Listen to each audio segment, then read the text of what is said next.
പുതുതായി പണികഴിപ്പിച്ച അത്യാധുനിക സംവിധാനങ്ങൾ ഒരുക്കി ഉദ്ഘാടനത്തിനൊരുങ്ങുകയാണ് ബി.ജെ.പി. ആസ്ഥാന മന്ദിരമായ മാരാർജി ഭവൻ. ഈ മാസം 13-ന് കേന്ദ്രമന്ത്രി അമിത് ഷാ ഉദ്ഘാടനം ചെയ്യും. ബഹുനില കെട്ടിടത്തിൽ ജനസേവനത്തിനായുള്ള വിപുലമായ ഹെൽപ്പ് സംവിധാനമാണ് ഒരുക്കിയിരിക്കുന്നത്. കേരളീയ വാസ്തുശില്പകലാ മാതൃകയിലുള്ള നിർമ്മാണം 60,000 ചതുരശ്ര അടി വിസ്തീർണത്തിൽ കെട്ടിലും മട്ടിലും പഞ്ചനക്ഷത്ര ഹോട്ടലുകളെ വെല്ലുന്ന സംവിധാനത്തിലാണ് മാരാർജി ഭവന്റെ നിർമ്മാണ പൂർത്തീകരണം.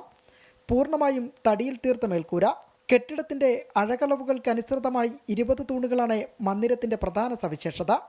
ആസ്ഥാന മന്ദിരത്തിന്റെ എല്ലാ മുറികളിലും സൂര്യപ്രകാശം ലഭിക്കത്തക്ക വിധമാണ് ക്രമീകരണം. ഏറ്റവും താഴത്തെ നിലയിൽ മധ്യഭാഗത്തായി മാരാർജിയുടെ വെങ്കല പ്രതിമ ഉടൻ സ്ഥാപിക്കും.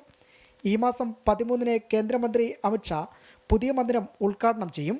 അപ്പോൾ ഈ കെട്ടിടം രൂപകൽപ്പന ചെയ്തിട്ടുള്ളത് തന്നെ ഒരു കേരളീയ തനിമയിലാണ്, ഒരു ഗ്രീൻ ബിൽഡിംഗ് ആയിട്ടാണ്. അപ്പോൾ കേരളീയ വാസ്തുശില്പ പാരമ്പര്യം അനുസരിച്ചിട്ടാണ് നമ്മുടെ ബിൽഡിങ്ങിൻ്റെ നിർമ്മാണം പൂർത്തിയാക്കിയിട്ടുള്ളത്. നമ്മുടെ ഏറ്റവും മേളിൽ തന്നെ നമ്മൾ പരിശോധിച്ചാൽ മേൽക്കൂരയാണ്, തടി കൊണ്ടുള്ള മേൽക്കൂര പരിശോധിച്ചാൽ നമുക്ക് കാണാൻ സാധിക്കും. അപ്പോൾ കേരള തനിമയാണത്. ഞങ്ങളെ സംബന്ധിച്ചിടത്തോളം ഞങ്ങളുടെ പ്രവർത്തനത്തിൻ്റെ ഒരു കേന്ദ്രമായിരിക്കും. പൊതുജനങ്ങൾക്ക് എല്ലാ ആവശ്യങ്ങൾക്കും സമീപിക്കാവുന്ന തരത്തിലാണ് നമ്മുടെ സംസ്ഥാന ഓഫീസ് പ്രവർത്തിക്കുന്നത്.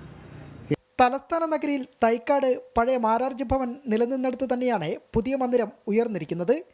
2017-ൽ അമിത് ഷാ തന്നെയായിരുന്നു മന്ദിരത്തിന്റെ തറക്കല്ലിടലും നിർവഹിച്ചത്.